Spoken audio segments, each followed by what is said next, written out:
लंबी दूरी तय करने के बाद प्रोफेसर गौरांग, टीचर्स और 101 बच्चों को लेकर वो शिप एकेडमी में दाखिल हुई।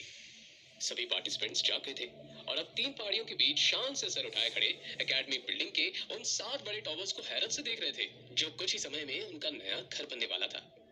उन्हें फील हो रहा था कि जैसे उन्होंने अभी तक यहाँ पहुंचने के लिए जो मेहनत की थी, उसका रिजल्ट उनके सामने था।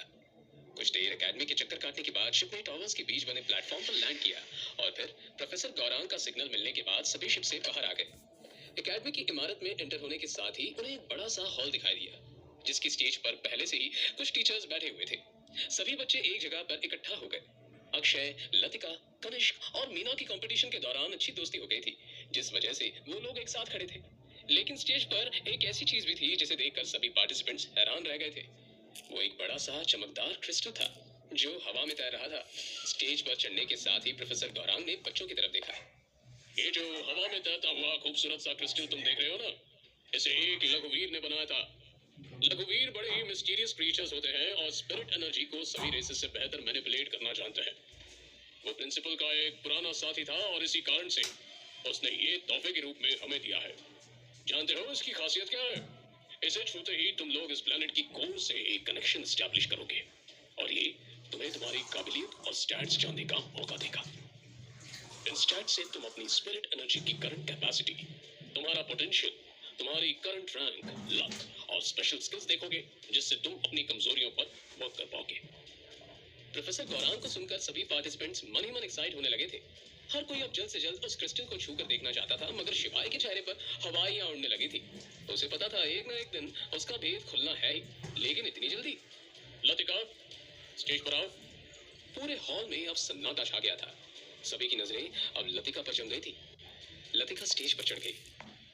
लतिका, क्रिस्टल्स के थोड़ा और नजदीक आ जाओ और धीरे से अपना हाथ इस पर रखो और फिर स्टैट्स के बारे में सोचना शुरू करो। लतिका ने अपना हाथ आगे बढ़ाया, लेकिन फिर वो अचानक रुक गई। उसके मन में शायद एक सवाल उठ रहा था, जिसे प्रोफेसर गौरांग ने पहचान लिया था। मैं जानता हूँ लतिका कि वो कौन सी चीज है जो तुम्हें इस क्रिस्टल को छूने से रोक रही है। तुम्हें डर है कि क्रिस्टल के जरिए तुम्हारे स्टैट्स सभी को पता लग जाएंगे। ये क्रिस्टल्स तुम्हें जो भी बताएगा, ये बात तुम्हारे और इसी के बीच रहेगी। मुझे सिर्फ ये तुम्हारी पोटेंशियल रैंक की जानकारी भर ही देगा। शिवाय के लिए ये बुरी खबर थी। वो अभी से शर्मिंदा महसूस करते हुए भीड़ में पीछे की तरफ सरकने लगा। लतिका ने अब मन ही मन राहत की सांस ली थी। लतिका ने अब बिना किसी डर के अपना हाथ उस क्रिस्टल पर रख दिया और अपने स्टैट्स के बारे में सोचने लगी। लतिका को अब अंदर से कुछ महसूस होने लगा। उसे ऐसा लगने लगा जैसे उसके चारों ओर अंधेरा छाने लगा है। फिर एक तेज रोशनी वहां पैदा हुई और लतिका की आंखें बंद हो गई। लेकिन यह सिर्फ कुछ सेकंड्स के लिए ही हुआ था। लतिका की आंखें फिर से खुल गई, लेकिन उसे सामने कोई नहीं दिखाई दिया। ना वो हॉल, ना उसके दोस्त, ना प्रोफेसर गौरांग और ना ही वो क्रिस्टल। वो एक खाली स्पेस में खड़ी हुई थी। उसके सामने कुछ फिगर्स ब्लिंक हो रहे थे। उसके होठों पर एक मुस्कान उभर आई। उसने देखा, rank 1 star, spirit energy 1 star, potential 7 star, luck 2 star, strength 1 star. फिर अचानक वो सभी फिगर्स गायब हो गए और लतिका ने खुद को पहले की तरह उसी स्टेज पर पाया। उसका हाथ अभी भी उस क्रिस्टल पर रखा हुआ था, लेकिन क्रिस्टल का रंग अब बदल चुका था। वहां ऑरेंज कलर का एक फॉग नजर आ रहा था, जिसे प्रोफेसर गौरांग बहुत ही गौर से देख रहे थे। पोटेंशियल 7 स्टार रैंक, बहुत खूब। प्रोफेसर की ये बुदबुदाहट शायद कुछ पार्टिसिपेंट्स ने सुन ली थी। अब लतिका को लेकर आपस में वो विस्पर करने लगे थे। क्या बात है? हाँ, वहां मौजूद 80% बच्चों का पोटेंशियल 6 स्टार और 5 स्टार रैंक का था। ऐसे में लतिका की 7 स्टार रैंक को देखते हुए उनके मन में उसकी इज्जत बढ़ गई थी। एक एक करके सभी पार्टिसिपेंट्स अपने स्टैट्स देखने लगे और सभी के रैंक, पोटेंशियल और स्ट्रेंथ बहुत अच्छे थे। प्रोफेसर गौरांग के साथ साथ स्टेज पर सभी बैठे हुए टीचर्स बहुत सेटिस्फाइड दिख रहे थे। इसके बाद जल्द ही कनिष्क का नंबर आया। कनिष्क सिर्फ यहाँ पर एक स्टूडेंट ही नहीं था, बल्कि वो पोलराइज का राजकुमार भी था। उसे लेकर भी सभी में उत्साह था। उसके क्रिस्टल को छूते ही लाल रोशनी निकलने लगी। Potential 8 star rank. 8 star rank सिर्फ 300 साल में एक बार ही सामने आती है। क्राउन प्रिंस का पोटेंशियल भी सिर्फ 7 स्टार रैंक तक है, लेकिन उनका भाई उनसे आगे निकल गया। इसके बाद मीना को बुलाया गया, जिसका पोटेंशियल 7 स्टार रैंक सामने आया। फिर अक्षय की बारी आई थी, जो लगभग हर एक चैलेंज में सभी से बेहतर नजर आता था। उसके स्टेज पर चढ़ने से पहले ही लोग फुसफुसाकर उसके बारे में बातें करने लगे। अक्षय अपने स्टैट्स को लेकर काफी कॉन्फिडेंट नजर आ रहा था और क्रिस्टल को छूते ही ये बात साफ हो गई। उसने जल्दी से प्रोफेसर का चेहरा देखा जो हैरानी से भरा हुआ था। Potential 9 star rank? कैसे? भीड़ की खुशबुसाहट अब कौतूहल में बदल चुकी थी। सबकी सांसें तेज हो गई थी। टीचर भी इस बार खुद को रोक नहीं पाए। वो हैरान थे, ये कैसे हो सकता है? 9 स्टार रैंक? क्या मैंने सही सुना? 5 सदियों में पहली बार? लेकिन सिर्फ इतना ही नहीं, अक्षय के स्टैट्स में कुछ और चीजें भी थी जो कोई भी नहीं देख सकता था। आखिर में सिस्टम शॉप, सिस्टम मिशन लिखा हुआ था। शायद अगर कोई ये देख भी लेता तो इसका मतलब नहीं समझ पाता, लेकिन अक्षय इसे लेकर चुप ही रहा। वो कुछ तो ऐसा जानता था जो सबकी नजरों से बहुत दूर था। अब बस एक ही पार्टिसिपेंट बचा था, शिवाय। भीड़ में मौजूद बहुत से लोग उसके बारे में जानने के लिए उत्सुक थे। जिस तरह से आखिरी राउंड में उसने टीचर्स और बाकी बच्चों के साथ बर्ताव किया था, एकेडमी में कदम रखने से पहले ही उसने अपने कई दुश्मन बना लिए थे। प्रोफेसर गौरांग ने भी जब उसका नाम पुकारा तो भीड़ 2 हिस्सों में बढ़ गई और वो धीरे धीरे स्टेज की तरफ बढ़ने लगा। हर कदम के साथ उसकी धड़कनें बढ़ती जा रही थी। उसे लगने लगा कि शायद वो स्टेज पर पहुंचने से पहले ही बेहोश हो जाएगा। सभी की नजरें उस पर जमी हुई थी। स्टेज पर चढ़ने के बाद शिवाय क्रिस्टल के करीब आकर खड़ा हो गया और बस उसी को देखने लगा। तभी उसे प्रोफेसर गौरांग की आवाज सुनाई दी। सोच क्या रहे हो शिवाय? अपना हाथ आगे बढ़ाओ और क्रिस्टल पर रख दो। लेकिन न जाने क्यों शिवाय की हिम्मत ऐसा करने की नहीं हो रही थी। उसके अंदर एक डर था जो बार बार उसे ऐसा करने से रोक रहा था। उसने क्रिस्टल की ओर अपना हाथ बढ़ा दिया, लेकिन अचानक उसे एक झटका लगा। उसने अपना हाथ फौरन खींच लिया। ये देखकर सभी थोड़ा हैरान हो उठे थे। स्टेज पर बैठे टीचर्स एक दूसरे की ओर सवालिया नजरों से देखने लगे थे। किसी को समझ में नहीं आया कि आखिर शिवाय को ऐसा झटका क्यों लगा। क्या क्रिस्टल ने उसे ये झटका दिया था? तभी प्रोफेसर गौरांग शिवाय की ओर बढ़े और उसके कंधे पर उन्होंने अपना हाथ रख दिया। शिवाय ने एक बार फिर से अपना हाथ आगे बढ़ाया और क्रिस्टल पर रख दिया। ऐसा करते ही एक तेज रोशनी निकली और चारों ओर फैल गई। शिवाय की आंखें बंद हो गई, लेकिन फिर कुछ सेकंड बाद उसने अपनी आंखें खोली। शिवाय जोर से चीखना चाहता था, लेकिन उसकी वजह उसकी रैंक या पोटेंशियल नहीं था। कोई शक्ति थी जो संतुलन में नहीं थी। तभी एक रोशनी ने उसके स्टैट्स उसके सामने रखे। Potential 4 star rank. क्या? और ये मुझ पर चिल्ला रहा था। शिवाय के सभी साथी पार्टिसिपेंट्स भी अब थोड़ी गुस्से भरी नजरों से उसे देख रहे थे। ये कैसे हो सकता है? क्या क्रिस्टल से कोई गलती हुई है? शांति, सब लोग चुप हो जाइए।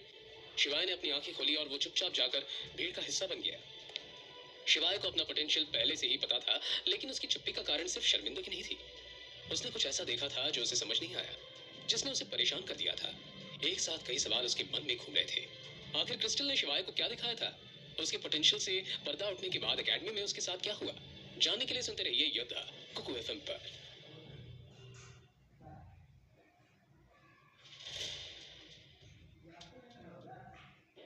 एकेडमी पहुंचने के बाद शिवाय के स्टैट्स ने सभी को हैरान कर दिया था, लेकिन उनसे भी ज्यादा हैरान वो खुद था। किसी वजह से पहले तो क्रिस्टल ने उसे झटका दिया और जब उसके स्टैट्स उसके सामने आए तो वो कुछ इस तरह थे। नाम शिवाय, blood line Suryavansh, locked, rank 0 star, potential 4 star rank limited, luck 6 star.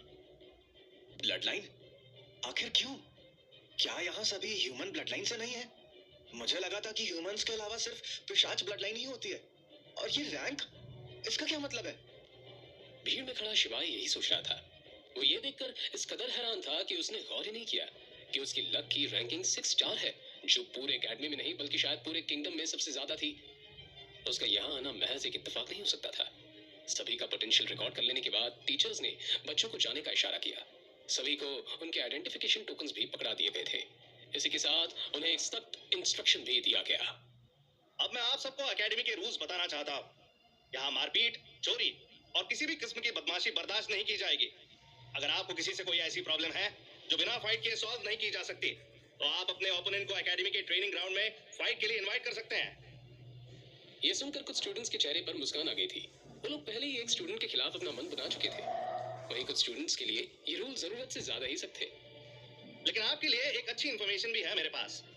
आप चाहे जितनी क्लासेस स्किप कर सकते हैं, लेकिन हर महीने आपको जो मिशन दिया जाएगा उसे आपको तय समय सीमा में पूरा करना होगा। और इन मिशंस में आपको पॉइंट्स दिए जाएंगे, जिनका इस्तेमाल करके आप एकेडमी से पैसे, किताबें या फिर स्किल्स ले सकते हैं। इसके बाद उन्हें एकेडमी का एक टूर दिया गया। एकेडमी का प्रीमाइस बहुत बड़े एरिया में फैला हुआ था और यहाँ की मेन बिल्डिंग में नए पुराने स्टूडेंट्स की भीड़ दिखाई दे रही थी। नए स्टूडेंट्स का आज पहला दिन था, इसलिए हर कोई अपना रजिस्ट्रेशन करवाने में लगा हुआ था, क्योंकि मेन बिल्डिंग में रजिस्टर करने के बाद सभी को उनके रूम्स भी असाइन किए जाने थे। एकेडमी में आने के बाद शिवाय ने किसी से बात नहीं की। वो अपने ही ख्यालों में खोया हुआ था, तभी उसे एकदम से झटका सा लगा। अगर पोटेंशियल लिमिटेड है तो फिर मैं इसे बढ़ा भी तो सकता हूँ। हाँ, मैं ऐसा कर सकता हूँ। वो इस बारे में प्रोफेसर गौरांग से डिस्कस करना चाहता था, लेकिन उसे लगा कि शायद उनके रिश्ते को देखते हुए कुछ वक्त इंतजार करना ही बेहतर होगा। शिवाय ने रिसेप्शनिस्ट से चाबी ली और अपने कमरे में चला आया। यहाँ एक छोटा सा बेड, अलमारी और एक कोने में एक डिस्क रखी हुई थी। शिवाय बिस्तर पर लेट गया और एक बार फिर से अपने ब्लड लाइन और अपनी रैंक के बारे में सोचने लगा। आखिर ये सूर्यवंशी ब्लड लाइन है क्या? इसके बारे में मैंने कभी कुछ नहीं सुना। ना कभी बाबा ने इसके बारे में कुछ बताया और ना कभी भाइयों ने। लेकिन हो सकता है कि उन्हें भी इसकी कोई जानकारी ना हो। शिवाय देर तक यही सोचता रहा। अचानक वो बिस्तर से उठा और एकेडमी की लाइब्रेरी की ओर चल दिया। इस लाइब्रेरी में 4 फ्लोर्स थे और हर फ्लोर पर अलग अलग रैंक की कला और स्किल्स की बुक थी। शिवाय ने पहले फ्लोर पर खोज करनी शुरू की, क्योंकि अभी उसे बाकी किसी फ्लोर पर जाने की अनुमति नहीं थी। बाकी फ्लोर्स पर जाने के लिए उसे पॉइंट्स की जरूरत थी, जो सिर्फ मिशंस पूरे करके ही पाए जा सकते थे। उसने सबसे पहले सूर्यवंशी ब्लड लाइन पर किताबें ढूंढने की कोशिश की, लेकिन उसके हाथ कुछ नहीं लगा। अचानक शिवाय को कुछ अजीब सा लगा, जैसे कोई इस लाइब्रेरी में छुपा हुआ है और उसे फॉलो कर रहा है। शिवाय ने फौरन पीछे मुड़कर देखा। थोड़ी दूर पर उसे एक आदमी दिखाई दिया, जो यहाँ का लाइब्रेरियन था और लगातार शिवाय को देखे जा रहा था। ये पता नहीं कब से मुझे ऐसे ही देख रहा है। आखिर चाहता क्या है ये?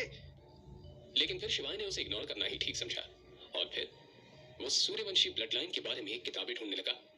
शिवाय को इंसानी ब्लड लाइन की कोई किताब नहीं मिली, लेकिन पिशाच की ब्लड लाइन से जुड़ी कुछ किताबों पर उसकी नजर गई। शिवाय ने उनमें से कुछ किताबों को लिया और एक बुकशेल्फ के पीछे चला गया, ताकि वो उस लाइब्रेरियन की नजरों से दूर रह सके। इसके बाद शिवाय वहीं फर्श पर बैठा रहा और वो किताबें पढ़ने लगा। रात कब बीत गई, शिवाय को पता ही नहीं चला। अगले दिन सुबह 8 बजे सभी स्टूडेंट्स ठीक वक्त पर अपनी क्लास में आ गए थे, क्योंकि एकेडमी में आज उनका पहला दिन था, इसलिए कोई भी अपनी क्लास मिस नहीं करना चाहता था। क्लासरूम बहुत साफ सुथरा और चमकदार था। वहाँ 4 स्टूडेंट्स ऐसे थे जो बाकी स्टूडेंट्स से अलग हटकर एक कोने में बैठे हुए थे। ये चारों अक्षय, लतिका, मीना और कनिष्क थे। थोड़ी ही देर में क्लास प्रोफेसर अलीशा वहाँ आई और एक पोडियम के पीछे खड़ी हो गई। आज तुम सबका यहाँ पहला दिन है, तो आज कुछ ऐसा खास नहीं होगा, लेकिन मेरी क्लास में कोई सोएगा नहीं, समझे? चलिए अब हम इंट्रोडक्शन से शुरू करते हैं। ये कहते हुए प्रोफेसर अलीशा ने अक्षय और लतिका की ओर देखा। उसने प्रोफेसर गौरांग से इनके बारे में पहले ही सुन रखा था। तो मेरा नाम अलीशा है और मैं तुम्हारी इंस्ट्रक्टर हूँ। सभी स्टूडेंट्स अब अपने प्रोफेसर अलीशा को देख रहे थे। वो 36 साल की एक खूबसूरत लेडी थी, लेकिन सभी स्टूडेंट्स ये अच्छी तरह से जानते थे कि अलीशा की रैंक 7 स्टार है और पूरे किंगडम में उसने ये रैंक सबसे कम उम्र में हासिल की थी। लेकिन इसी के साथ वो बहुत स्ट्रिक्ट और रूथलेस भी थी। अलीशा ने एक नजर अपने स्टूडेंट्स पर डाली और फिर उनकी अटेंडेंस लेनी शुरू कर दी। कुछ स्टूडेंट्स का नाम लेने के बाद उसने शिवाय का नाम पुकारा। उसे कोई जवाब नहीं मिला। शिवाय। एक बार फिर उसे कोई जवाब नहीं मिला। माना कि क्लास में आना जरूरी नहीं है, लेकिन मेरी पहली क्लास में एब्सेंट। शिवाय, वही 4 स्टार पोटेंशियल वाला लड़का। ये नाम तो मुझे याद रहेगा। कुछ देर बाद क्लास खत्म हुई और अलीशा भी वहां से चली गई। अक्षय अब क्लास के बाहर खड़ा था और वो बस एकेडमी का ट्रेनिंग एरिया देखना चाहता था, लेकिन न जाने क्यों उसके चेहरे पर चिंता दिख रही थी। शायद ऐसा इसलिए था क्योंकि उसके सिस्टम पर पिछले कई महीनों से उसे कोई मिशन नहीं मिल रहा था। वो हमेशा ही सबसे स्ट्रांग बनना चाहता था, लेकिन किसी नए मिशन के न मिलने के कारण उसे अंदर ही अंदर बेचैनी होने लगी थी। लेकिन अक्षय की इस बेचैनी का अंत जल्द ही हो गया था, क्योंकि 2 दिन बाद ही उसके सिस्टम ने उसे एक मिशन दिया। लेकिन ये मिशन काफी अजीब था, जिसे वो समझ नहीं पा रहा था। मिशन ब्लड लाइन को अनलॉक करने में सूर्यवंशी की मदद करो। उसकी आंखों के आगे सिर्फ यही मैसेज फ्लैश हो रहा था, जिसका कोई एक्सप्लेनेशन नहीं दिया गया था। इस बार के मिशन के लिए सिस्टम ने उसे हर बार की तरह कोई टाइम लिमिट नहीं दी थी और ना ही सिस्टम के मैसेज को वो सही से समझ पाया था। आखिर क्या है अक्षय के सिस्टम का रहस्य और क्या वो शिवाय के बारे में जानने में कामयाब हो पाएगा? दूसरी ओर अब आगे शिवाय का क्या होगा? वो लाइब्रेरियन कौन है जो शिवाय पर नजर रखे हुए था और क्यों? जानने के लिए सुनते रहिए हमारे अगले एपिसोड्स सिर्फ कुकू एफएम पर।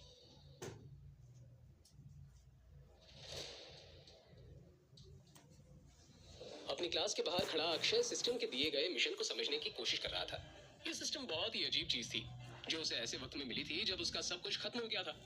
उस वक्त को अचानक याद करते हुए उसकी आंखों के सामने अंधेरा सा छा गया और अगले ही पल दर्द से चिल्लाती और बिलख कर रोती हुई आवाज उसके कानों को चीरने लगी।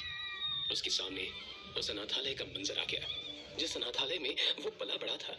और तभी उसने देखा कि उसके भाई बहन तड़प रहे थे और कुछ ही देर में उनकी जान चली गई है। अनाथालय पर पिशाचों का हमला हुआ था। वो पहले से ही अनाथ था, लेकिन अनाथालय में अपने भाई बहनों की मौत देखकर वो झटपटा सा गया था। उसे समझ नहीं आ रहा था कि ये सब क्या हो रहा है। उसे लगा जैसे ये सब उसी की गलती थी।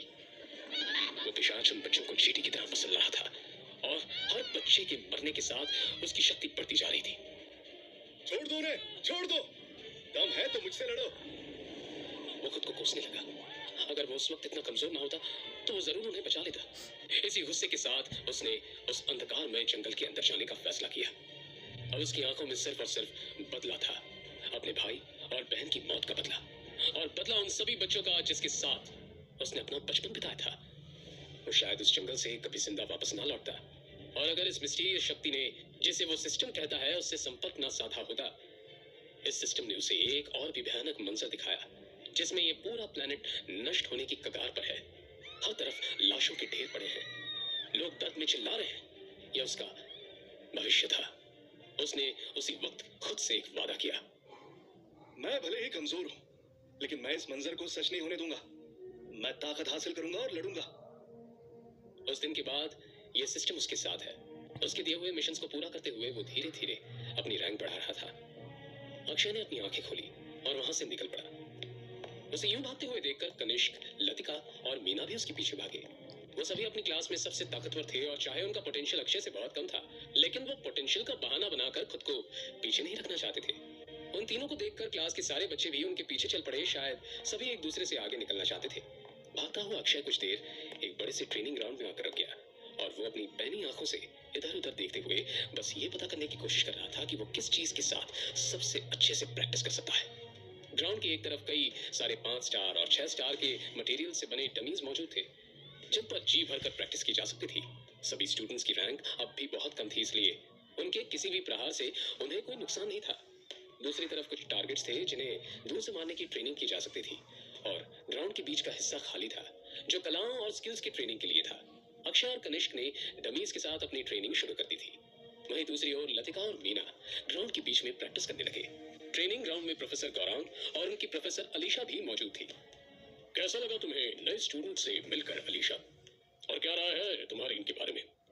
मुझे लगता है यहाँ काफी प्रॉमिसिंग स्टूडेंट्स हैं, और जिनमें से कुछ ये मेरे सामने खड़े हैं। ये कहते हुए अलीशा ने उन्हीं चारों की तरफ इशारा किया। प्रोफेसर गौरांग इधर उधर देखते हुए शायद किसी को ढूंढने की कोशिश कर रहे थे। क्या हुआ? शायद वो आज नहीं आया। प्रोफेसर गौरांग की बात सुनकर अलीशा ने ट्रेनिंग ग्राउंड की तरफ देखा, और वो समझ गई कि वो शिवाय की बात कर रहे हैं। क्या उसी 4 स्टार पोटेंशियल वाले लड़के को ढूंढ रहे हैं? प्रोफेसर गौरांग ने भी कोई जवाब नहीं दिया। क्लास में एब्सेंट था, लेकिन आप चिंता मत कीजिए। जिस भी दिन वो क्लास में आएगा, मैं उसे उसकी जिंदगी का वो सबक सिखाऊंगी कि उसे मेरी क्लास मिस करने के मायने हमेशा याद रहेंगे। ट्रेनिंग ग्राउंड से जाने से पहले प्रोफेसर गौरांग ने अलीशा की तरफ देखा। अलीशा, मैं भी चाहता था कि वो 7 स्टार रैंक का स्किल क्रिस्टल अक्षय को मिले, ना कि शिवाय को। इतना बोलकर वो वहां से चले गए। वहीं दूसरी तरफ लाइब्रेरी में बैठे शिवाय को इस बात की भनक भी नहीं थी कि उसे लेकर बाहर क्या बातें चल रही है। उसने लाइब्रेरी से बाहर देखा तो तेज धूप निकली हुई थी। वैसे तो मैं पहले से ही लेट हूँ, और अब इतनी गर्मी में बाहर कौन निकलेगा? वो फिर से पिशाच की ब्लड लाइन के बारे में पढ़ने लगा। वो पिछली रात से अपने हाथ में लिए हुए था उसे, और एक ही किताब लिए हुए था, और अब उसे इस बारे में काफी जानकारी हो गई थी। अब धीरे धीरे क्लासेस बंद करते हुए उसे 4 दिन हो गए थे, और उसने लाइब्रेरी के उसी कोने को अपना घर बना लिया था। वो उन किताबों में इतना डूब चुका था कि उसे किसी भी बात का कोई होश ही नहीं था। लेकिन आज कुछ दिनों बाद किसी का ध्यान शिवाय पर गया, और शिवाय को नोटिस करने वाला कोई और नहीं बल्कि वो लाइब्रेरियन ही था। इस बच्चे की क्या कोई क्लास नहीं है? इसकी वजह से मैं भी इतनी रातों से नहीं सोया हूँ। और इतना सोचते हुए वो लाइब्रेरियन शिवाय के पास गया, और उसने जैसे ही शिवाय के हाथ में वो किताब देखी तो उसका हाथ जोर से पकड़कर वो उसकी कॉलर को घसीटते हुए लाइब्रेरी के बाहर ले गया। शिवाय को समझ नहीं आया कि अचानक से उस लाइब्रेरियन को क्या हुआ। तभी वो लाइब्रेरियन शिवाय की तरफ घूर कर देखने लगा, लेकिन उसके चेहरे पर एक अजीब सी हंसी भी थी। ये लाइब्रेरी है, तुम्हारा घर नहीं। और वैसे भी फ्री में पढ़ने का टाइम अब खत्म हो गया है। अब अगर तुम्हें इस लाइब्रेरी में पढ़ना है तो अपने साथ कुछ पॉइंट्स लेकर आना। इतना बोलकर वो लाइब्रेरियन अंदर चला गया, और शिवाय लाइब्रेरी के गेट से मुड़कर एक गहरी सांस भरकर अपने कपड़े झाड़ते हुए धीरे धीरे चलने लगा। वो अपने मन में ये सोचकर परेशान था कि पता नहीं वो दोबारा लाइब्रेरी जा पाएगा या नहीं, लेकिन वो इस बात से खुश भी था कि कहीं जाकर उसने कुछ दिनों में बहुत कुछ जान लिया था। और तभी उसे अचानक से याद आया कि कल किताब को पढ़ने के वक्त उसने एक रेड स्नो फ्लावर का चित्र देखा था, जिसकी मदद से पिशाच की ब्लड लाइन को अनलॉक किया जा सकता है। इस बात की याद आते ही शिवाय खुश तो हो गया, लेकिन अगले ही पल उसका चेहरा फिर से उतर गया, क्योंकि ये तरीका पिशाच के लिए तो काम करता था, लेकिन ह्यूमंस पर इसका कोई असर होगा भी या नहीं, इसके बारे में उस किताब में कुछ नहीं लिखा था। और सबसे बड़ी बात जो रेड स्नो फ्लावर के साथ थी वो ये थी कि ये फ्लावर सबसे गर्म जगह पर ही मिल सकता था। उसने पढ़ा कि एकेडमी के पीछे जो 3 पहाड़ हैं वो काफी गर्म है, और अगर उसे वो फूल ढूंढना है तो उसका एकेडमी से बाहर जाना जरूरी है। लाइब्रेरी से निकाल दिए जाने के बाद अब उसके पास समय तो था, लेकिन बाहर जाने की परमिशन नहीं थी। बहुत सोचते हुए अचानक उसे मिशन का ख्याल आया। वो किसी आसान मिशन के बहाने से एकेडमी के बाहर जा सकता था। ये सोचते सोचते वो अब अपने कमरे में पहुंच गया। वो नहाने लगा, और नहाकर जब वो बाहर आया तो उसने देखा कि उसका बेड अब भी वैसा का वैसा ही था। मिशन हॉल में जाने से पहले उसने खुद से ये वादा किया कि वो लौट कर जरूर अच्छे से आराम करेगा। क्या शिवाय को ऐसा मिशन मिल पाया जिससे वो उस फ्लावर की खोज कर सके? क्या रेड स्नो फ्लावर सचमुच में उसकी पोटेंशियल को अनलॉक करने में उसकी मदद कर सकता था? और उस मिशन का क्या हुआ जो अक्षय के सिस्टम ने उसे दिया था? जानने के लिए सुनते रहिए योद्धा, सिर्फ कुकू एफएम पर।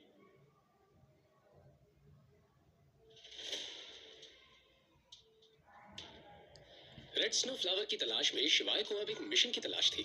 इसी सिलसिले में वो मिशन हॉल पहुंचा। वो मिशन हॉल 3 अलग अलग भागों में बटा हुआ था। फर्स्ट ईयर, सेकेंड ईयर और थर्ड ईयर के स्टूडेंट्स के लिए वहाँ अलग अलग मिशन थे। मैं यहाँ आ तो गया हूँ, लेकिन क्या मुझे वो मिशन मिल पाएगा जिस पर मैं जाना चाहता हूँ? और इतना कहते हुए वो उस हॉल के रिसेप्शनिस्ट के पास पहुंच गया, जिसके पास मिशन की एक लंबी सी लिस्ट थी। उस लिस्ट को पढ़ने के बाद शिवाय को अपने लिए एक मिशन चूज करना था। रिसेप्शनिस्ट ने शिवाय के हाथ में फर्स्ट ईयर के मिशन की लिस्ट थमा दी, और शिवाय उसे बड़ी दिलचस्पी से देखने लगा। लिस्ट को पढ़ते हुए अचानक से शिवाय की आंखें चमक उठी। फाइनली मुझे वो मिल ही गया जो मैं चाहता था। और इतना बोलकर उसने वो मिशन लिस्ट वाला पेज रिसेप्शनिस्ट के हाथ में थमा दिया, और उसे लिस्ट के एक मिशन पर उंगली रखते हुए बोला कि मैं इस मिशन पर जाना चाहता हूँ। शिवाय की बात सुनकर सामने खड़ा वो आदमी थोड़ा सा परेशान सा हो गया, क्योंकि आज तक किसी ने भी इस मिशन पर जाने के लिए नहीं कहा था। अपनी बात खत्म करने के बाद शिवाय जैसे ही पीछे मुड़ा तो उस हॉल के रिसेप्शनिस्ट ने शिवाय का हाथ पकड़ लिया। इस मिशन के कुछ रूल हैं जो तुम्हें फॉलो करने होंगे, इसीलिए मेरी बात ध्यान से सुनो। तुम्हें 2 हफ्ते के अंदर अंदर इस मिशन को कंप्लीट करके वापस आना है, और इस मिशन में मिले हुए सारे आइटम्स को लेकर यहाँ जमा करना है। और चालाकी करने की कोशिश बिल्कुल भी मत करना, क्योंकि इस हॉल में जितने भी मिशन हैं सब पर एक टाइम लिमिट लगी हुई है। उस रिसेप्शनिस्ट ने शिवाय का हाथ एक झटके में छोड़ दिया। कुछ देर के बाद शिवाय एकेडमी से बाहर था और एक जादुई गेट पर कदम रख चुका था। शायद यही समय है कि मैं अपने ऊपर लगा लूजर का टैग हटा सकता हूँ। और मैं ये बिल्कुल भी नहीं चाहता कि मैं सबसे स्ट्रांग बनूं, लेकिन हाँ, 6 स्टार रैंक के पोटेंशियल को हासिल करने की चाहत मुझ में जरूर है। लगभग 4 घंटे लगातार चलने के बाद अब शिवाय माउंटेन के बेस पर खड़ा था। उसके सामने वो हूबहू मंजर आ चुका था जिसे अभी तक वो बुक में पढ़ रहा था। उसने बुक में एक जंगल के बारे में सुना था, और अब वो अपने सामने वैसा ही व्यू देख पा रहा था।